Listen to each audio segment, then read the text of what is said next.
welcome guys back to our half-term holiday break. So we turned up here where we are now, Glen Nevis campsite, which is just below Ben Nevis mountain in Fort William. We pulled in here Saturday late because we had quite a long drive up, so we got here about 3 o'clock I think, wasn't it? Yeah. And then we decided to cycle down to Fort William town to have a look around. Very nice town. About a 20-minute cycle ride from here if you want to do it. Easy cycle ride, not many hills really. Right, welcome to Fort William. Sunny Scotland. And the bottom of Ben Nevis. So we're off now, we're in the bikes. We're going to cycle into Fort William. We've only just got here. And as soon as the sun's out, oh no, it's still raining. It's been raining non-stop, so we thought we'd go into town, have a look around. So we walked around there. We went to the mountain warehouse where I got a new jacket because we was going to do Ben Nevis, so I needed a new, much better waterproof jacket than the rubbish I've got. Pretty good mountain warehouse. They did a Gore-Tex jacket, which is their own design, which is half the price of Gore-Tex jackets. And they've always got a sale on in mountain wear, we find, so we got it at half price, which is quite nice. And we popped into a pub. Can't remember the name of the pub, can you? No. Yeah, first pub we went into. I'm sure it's the Ben Nevis actually. It's quite a nice town. It's lots of shops and stuff around there if you want to pick anything up. There's a Morrison's where we're going to go in a minute, which is great for parking and getting some food and a breakfast, which we're going to do today because we're heading off. And there's also another camp. You see as you're driving in, there's another big car park where you could quite easily stay overnight. I think a lot of people do stay overnight there. So that was the first day when we got here, and we had tried to keep it an easy day because we was going to do Ben Nevis. Right, so yesterday we got up. I'll show you a clip of what we did yesterday as we got up out of bed. Alright, morning guys.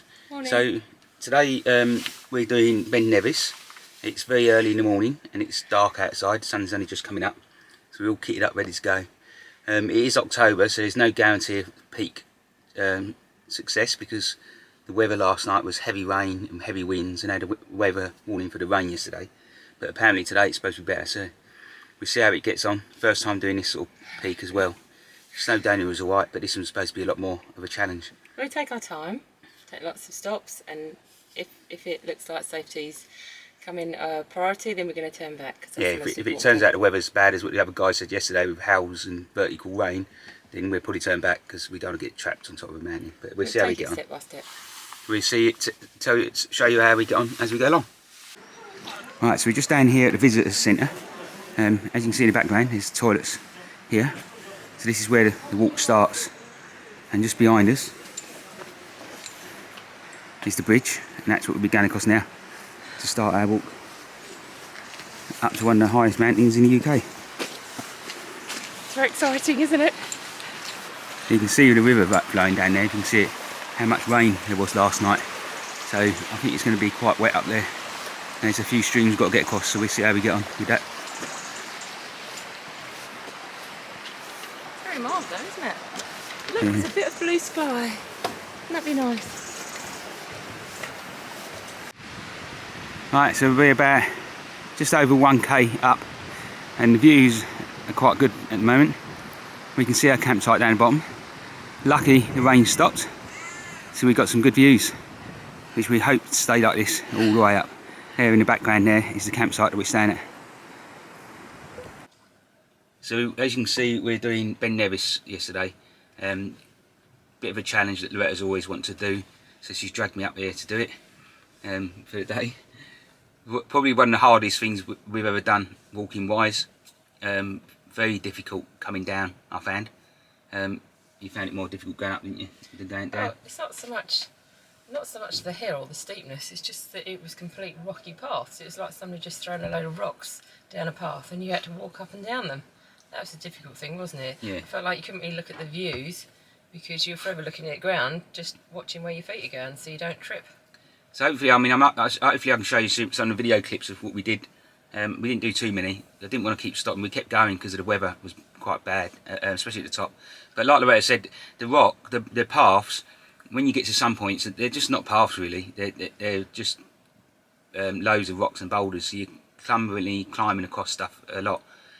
We got the walking sticks, and if anyone's never done walking before, or as old as me, my knees, definitely want some walking sticks. I mean, they were saviours really. Coming down, I was using them a lot, pushing it into the ground, stepping off the rocks because I was just slide. I mean, I went over once and Loretta went over once as well, because the rocks are slippery as well, or they're moving. So that's quite bad. As for the walking up and down, I would have said it's probably similar to Snowdonia in that for the distance wise. It's only 8k there and back, but it is all uphill. 8k up. 8k oh, it's 8k up, 8k down. There you go, I've done some more. 12 miles in total. But it is all uphill. Unlike Snowdonia, it flattens out a lot more. Ben Nevis was more uphill. When we got near the top, we hit the clouds in the last 2k, and the weather, because it's October at the moment, so the wind was probably blowing about 40 miles an hour. It's supposed to be 3 degrees, but it's probably more like 0 or minus with the wind chill. And the rain was coming down quite heavy, so that was slightly almost vertical, hitting us in the face and that. I'm soaked by them, weren't we, to the summit? You can come back over. You can come over. Morning. We made it. The sun is even shining now. We made it, and it took us about 3 hours. So considering, we did really well actually. I'm so happy to have made it to the top. Yeah, it's very wet, very windy. I don't know whether you can hear us anyway over this. Bit of snow, but this is October, so not bad. You can probably hear the wind over the camera. And now the big challenge, getting back down again.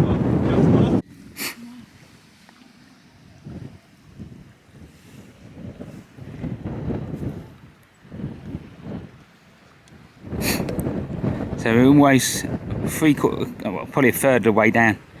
The wind's dropped now, and the rain's dropped, it's a bit better, and it's not as cold. And you can see just back there, you can see that little area down there, that's the campsite that we're staying at.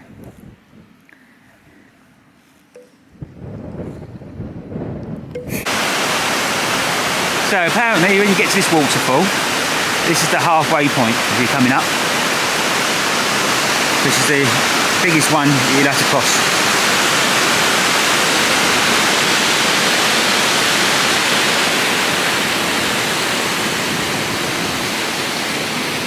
So from there we're going to have something to eat, because we're well out of the danger zone of the weather turning bad to get back. About another 3 to 4k back down there. Not a bad picnic spot to have a stop. After we're up Ben Nevis.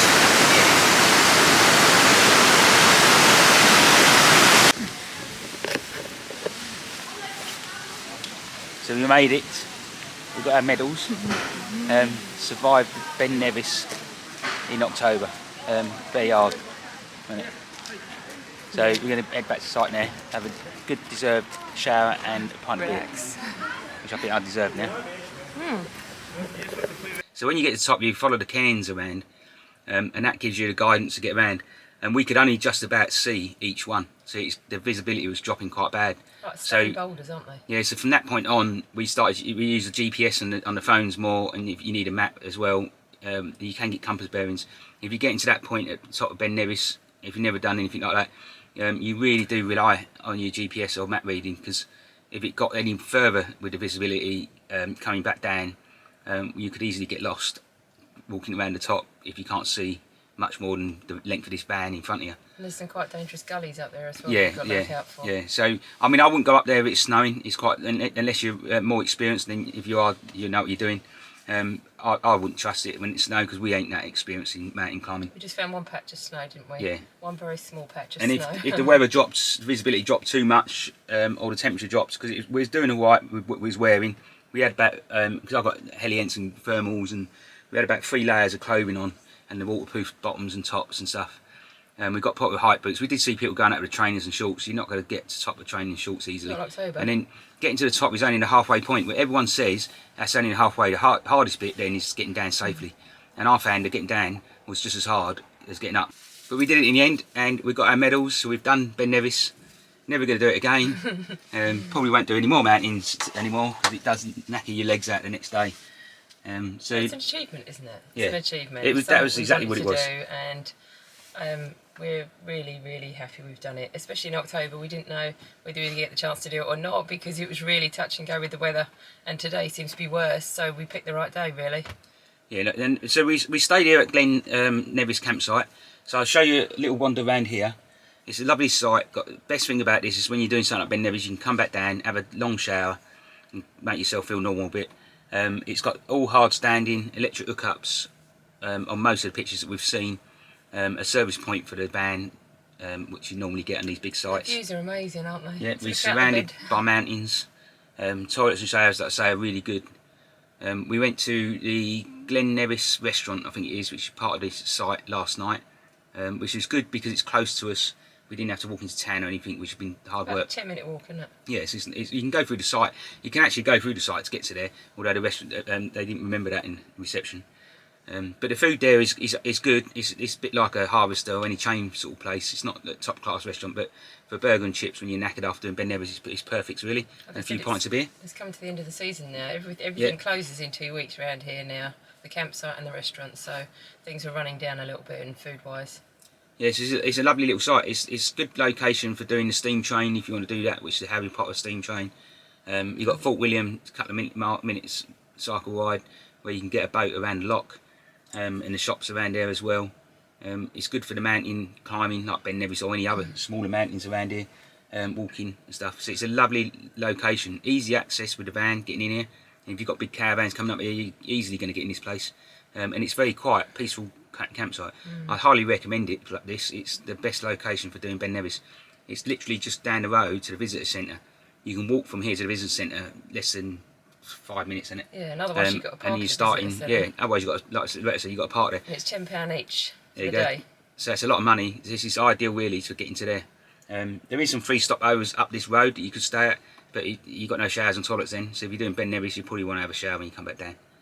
One of the other things before we go, like I mentioned as well, is that if you're going to do Ben Nevis, the reception shop do a form that you can fill in. Put your details in, the time you're going to leave, the time you expect to come back down, and your phone number. And if you don't get down within a certain period of time, they can't contact you. They will call a search and rescue out, which is ideal this time of year because near the top we only saw probably about 8 people. There's not many, so if you fall and twist your ankle and you're struggling to get down, or you can't get down, there's not many people there to pick you up. So you do need something like that. I highly recommend you do that. Just even if you are good at doing mountain climbing, you never know when you might have a fall.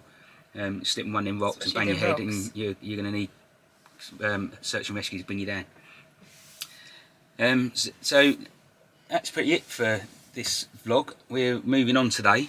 We don't know where we're going. Free and easy. Yeah, we're probably heading back down south now because we're only up here doing a half-term week.